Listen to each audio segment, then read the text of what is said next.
Sports, politics, life. Back Nine Development presents Kevin Keatsman Has Issues. Online at back9development.com. I mean, I would argue for the region, it was the best, certainly college football weekend this region's had in a long time. You had top 25 Mizzou playing number one Georgia. You had a top 25 KU team playing Iowa State. You had the top 25 K-State team taking on Texas. And then, of course, you had the Chiefs as well. Kevin Keatsman, the podcast, you've got to be listening to it. Kevin Keatsman Has Issues, joining us on KCMO Talk Radio. Let's start off, Kevin, because there's a lot to get to here, my friend, with the Chiefs. That game yesterday, they got the win. They come home 7-2 going into the bye. But what concerns you about this team right now? Well, Pete, great to be with you. I think what concerns me about the Chiefs is what concerns everyone else is they have these gaps where the offense just kind of goes AWOL and doesn't do much. And maybe yesterday it was a case of we're up 21-0. This game looks like it's over. The Dolphins had that look in their eye like they just wanted to go home. So maybe there was some of that, but the offense flat didn't do its job in the second half. Now, that doesn't mean the Chiefs can't win a Super Bowl playing this way because their defense is better than I can ever remember. I'm not sure I've seen a Chiefs defense this good since Marty Schottenheimer was the coach here in the 90s. I mean, it's been that long. So they don't have to have Patrick Mahomes in the offense be so outstanding every single week to win. That's the good news. I also think Andy Reid is coaching toward that a little bit. Like they're not trying to go downfield too much. They had a lead. They played it conservatively. All of those things kind of add up. In the end, it was a bizarre call by Andy Reid on 3rd and 1 with, 2.5 minutes to play or whatever was left in the game, 2:42 to go. With 3rd and less than 1, he doesn't have Pacheco on the field, and some little pass thing blows up and goes incomplete and they have to punt the ball away. Then the Dolphins are held by the Chiefs defense and they win the game. So it wasn't Mahomes. It wasn't the offense. It was the Chiefs defense that won this game. And count me in on that. I think the Chiefs are going to be hard to beat if they play great defense.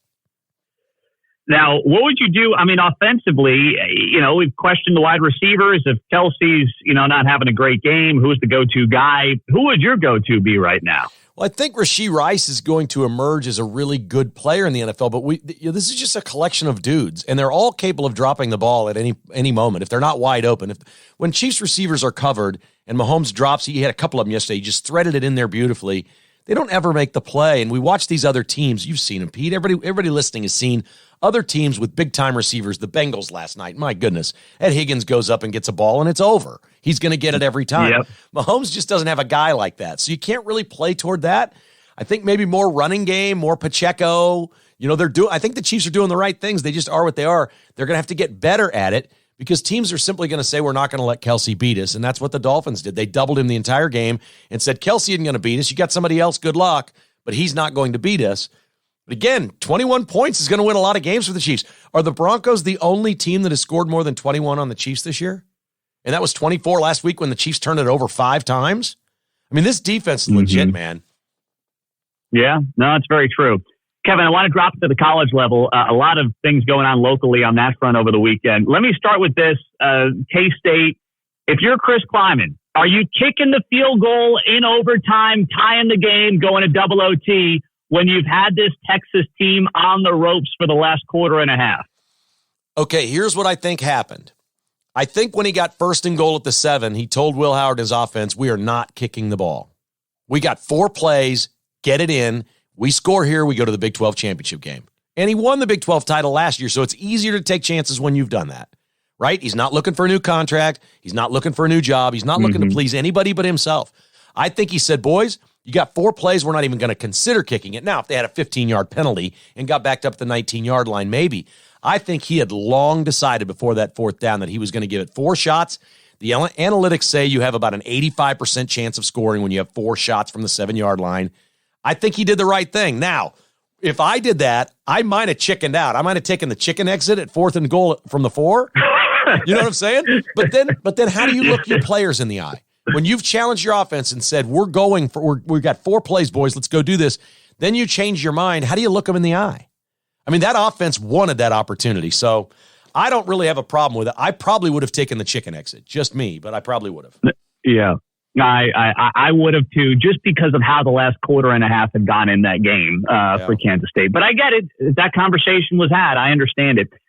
Missouri, meantime, they played Georgia. They played them close for a lot of that game, of course, and they played them close last year as well. But as far as I see it, as long as Missouri is sitting here in the SEC East, I don't know what their future is to try to win the conference with Georgia in there as the number one team in the country. So what's the takeaway from that Missouri loss to Georgia over the weekend? It's kind of like when KU and K-State played Texas. I just think Missouri, KU, and K-State are all just a notch below the elite teams, and I think Texas could be an elite team. Georgia clearly is an elite team. Missouri had the lead for 58 minutes last year against Georgia in Columbia. I think Missouri has a win against Georgia coming.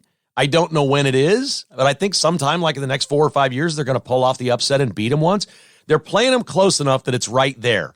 Ultimately, Brady Cook and the 2 interceptions was a big deal. He just didn't have a good enough day passing the ball. Missouri ran for 150 yards on Georgia. That in and of itself says a lot. That you went on the road and you went to Athens and you rushed for over 150 yards. That's pretty strong. So Missouri's right there. They're just not championship pedigree, and I think it's the same across the board with KU and K-State. And when you look at what Eli Drinkwitz has done this year, I mean, is he long term? Is he the guy for this program for the foreseeable future? Well, he gets a contract extension pretty much every year. Look, Missouri fans before the K-State game, every Missouri fan wanted him fired.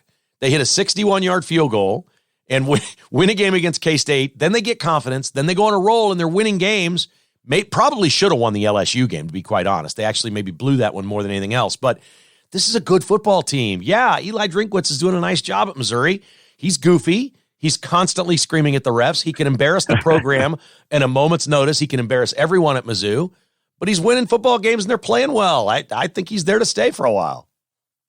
Yeah. Now, we got 3 great college coaches talking about the big schools in our region. Kleiman, Leipold, and then Drinkwitz. What KU did, they've won back-to-back Big 12 games now for the first time in 15 years. They've reached the 7-win mark for the first time in 15 years. Lance Leipold has this team a game back of the Big 12 title race with 3 weeks to go. They beat Iowa State over the weekend. I don't know if anyone would have predicted this with Lance Leipold, but what does it say about KU football and this program, what he's been able to do with it, Kevin? Well, it's been remarkable. They're very well coached. When you watch Kansas play, you don't look out there and go, wow, they've got players like Texas or something like that. They're not. They're just well coached. The offense has got such great spacing. They work guys open for easy completions. This Kotelnicki, the offensive coordinator, is just an absolute stud. He may be the best in the country, and he's been with Leipold now for, 20 years, and they've been together forever. They've coached together. I don't think Lance Leipold is staying at Kansas. I think Michigan's going to come calling very soon, and it's going to be really hard for Lance Leipold to stay. But the good news for Kansas is the genius behind everything they're doing, I think, is with the offensive coordinator, and he would immediately become the head coach in my mind. So I think they are set up for a long period of really good football at Kansas while the conference is getting easier. You can look at KU's schedule next year that they're going to play with Oklahoma and Texas now gone and the new teams in, and you're looking at a team that's probably favored in 9 or 10 of their 12 games next year. I mean, that's just unbelievable from a team that couldn't. The over-under 3 years ago on KU for wins was 1. And now we're talking about next year they may be favored in 10 games? That's remarkable.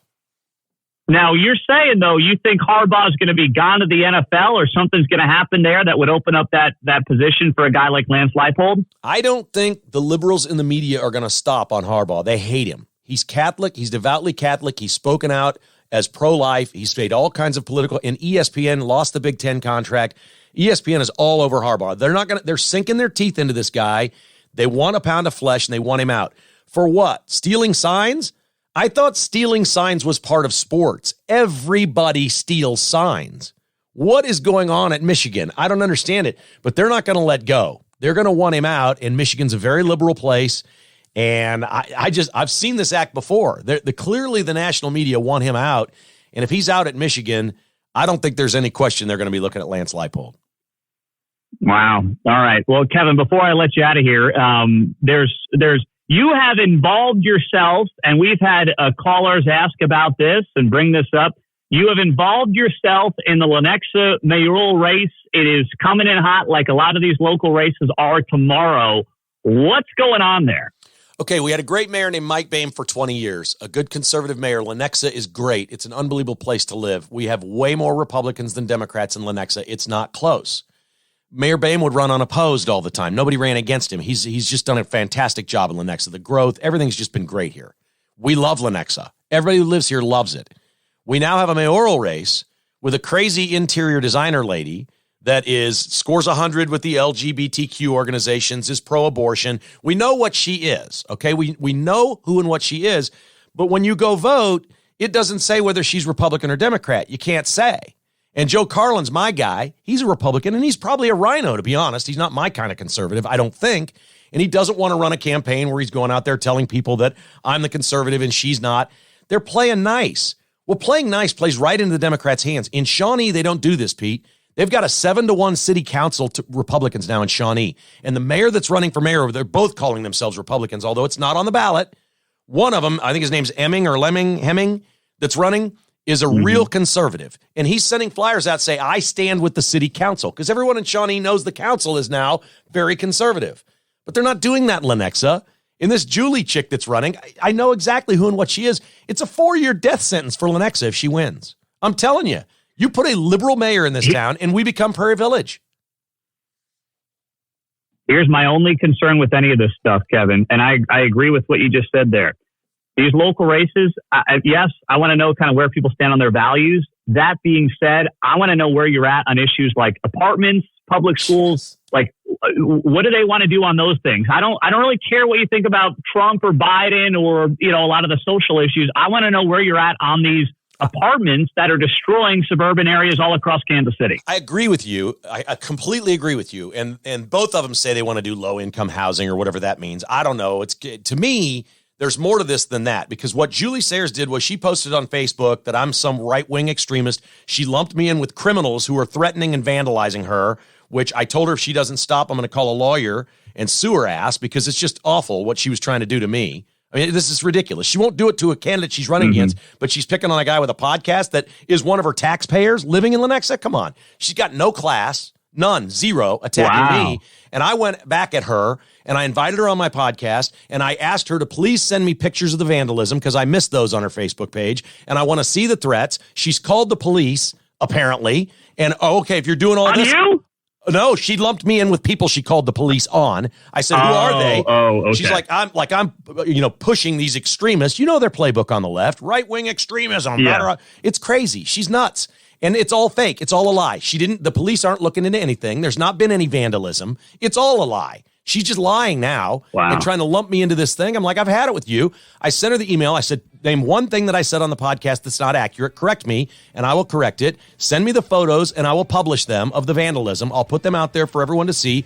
I will apologize to you, and I'll bring you on the podcast where I'll only ask you questions. I will not give an opinion. We'll do no commercials, no intro, nothing. I'll just give you the forum, and they have not responded to me. I didn't realize that happened. Oh, Sheesh. yeah. Well, we got your back here, Kevin, on KCMO. So thank you. We'll be following and we'll be listening to the podcast. Make sure you check it out. Kevin Keatsman Has Issues. Thanks so much, Kevin. Go Joe Carlin, and I love Jennifer Gilmore at the school board. She won that lawsuit last week. It was awesome. Yeah, good stuff. Thank you very much. He is Kevin Keatsman.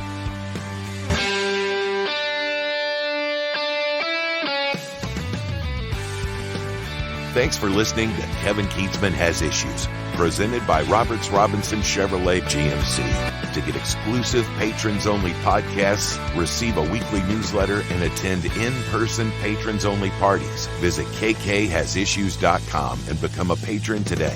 This has been a production of Crooked Tail Media Incorporated.